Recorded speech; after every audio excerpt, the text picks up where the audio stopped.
আসসালামু আলাইকুম। আমি বিশ্বাস আগামী 24শে নভেম্বর বিলেতে বাই তানিশার বিউটি 7 গ্র্যান্ড ওপেনিং ছিল। তবে প্রাকৃতিক দুর্যোগ যেহেতু ভূমিকম্প নিয়ে আমরা সকলেই আতঙ্কিত, আমার কাছে মনে হয়েছে যে এই সুন্দর একটি সময় আমরা সুন্দর সময়ে ওপেন করি। তার জন্য আমাদের এই ডেটটা পিছিয়ে আমরা 30শে নভেম্বর করেছি এবং আমরা সৃষ্টিকর্তার কাছে প্রার্থনা করব এই দুর্যোগ যেন খুব দ্রুতই কেটে যায়। সবাই ভালো থাকবে এবং 30শে নভেম্বর গ্র্যান্ড ওপেনিং হতে যাচ্ছে বিলেতে বাই তানিশার। আর আমি থাকছি, অবশ্যই আপনাদেরও থাকতে হবে। দেখা হচ্ছে আপনাদের সাথে। তো হ্যালো বন্ধুরা, আমি একটা ছোট্ট ভিডিও নিয়ে চলে এলাম। তো আজকে ঢালিউড কুইন অপু বিশ্বাসের প্রোগ্রাম ছিল। তো বাংলাদেশে যেহেতু বিশাল বড় ভূমিকম্প হয়েছে, যে ভূমিকম্পর জন্য সেই প্রোগ্রামটা ক্যান্সেল হয়েছে। আশা করি আমরা সবাই জানি, কারণ প্রাকৃতিক দুর্যোগের ওপরে তো কারো হাত নেই, সেটা ভগবানের দেওয়া। তো এটার উপরে কারো কিছু করার নেই। তো আজকে আমাদের কুইনের একটা বড় প্রোগ্রাম ছিল, সেই প্রোগ্রামটা ক্যান্সেল হয়েছে। কিন্তু ক্যান্সেল মানে বাদ হয়নি, প্রোগ্রামটা নেক্সট 30শে নভেম্বর এই প্রোগ্রামটা হবে। তো তোমরা যারা যারা আশা করে আসো তারা 30শে নভেম্বর অবধি ওয়েট করো। 30শে নভেম্বর এই প্রোগ্রামটা হবে। তো বলি, প্রোগ্রামটা ক্যান্সেল হয়েছে। এই প্রোগ্রামটা বুবলি মাসি খেয়ে নেয়নি, কারণ ক্যান্সেল হয়ে ভিডিওটা পোস্ট করার মাধ্যমে কিছু পরকীয়া তলাচাটা মহিলা পুরুষরা বলছে অপু বিশ্বাসকে নাকি বাদ দিয়ে দিয়েছে, অপু বিশ্বাসকে দিয়ে প্রোগ্রাম করাবে না।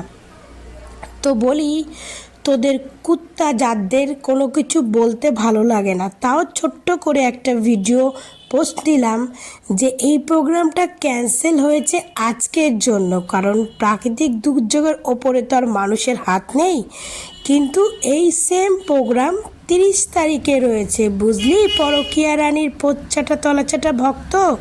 30 তারিখে চলে যাস, যেখানে প্রোগ্রামটা হবে সেখানে, তাহলেই বুঝতে পারবি যে ঢালিউড কুইন অপু বিশ্বাসের কে বাদ দিয়েছে না তোদের মাসি এসেছে, সব বুঝতে পারবি।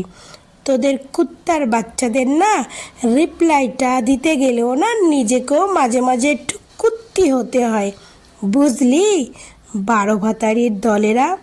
তো আজকে আমিও অনেক ব্যস্ত, ভেবেছিলাম আজকে ভিডিও দেব না, কারণ আমার আজকে বিয়ে বাড়ি আছে। কিন্তু তোদের এই কিছু কুত্তা কুত্তা মার্কা ভিডিও দেখে ভিডিওটা না দিয়ে আর পারলাম না রে।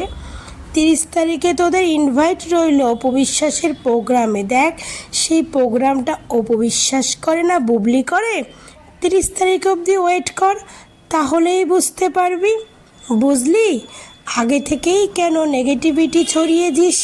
কারণ ওই যে বললাম, আমরা তো বলি একটাই কথা, পেট চালাতে হবে। তো পেট তো আর মানে না, তো পেট চালাতে গেলে তো অপু বিশ্বাসকে নিয়ে খোঁচা মারা নেগেটিভিটিটা তো ছড়াতেই হবে।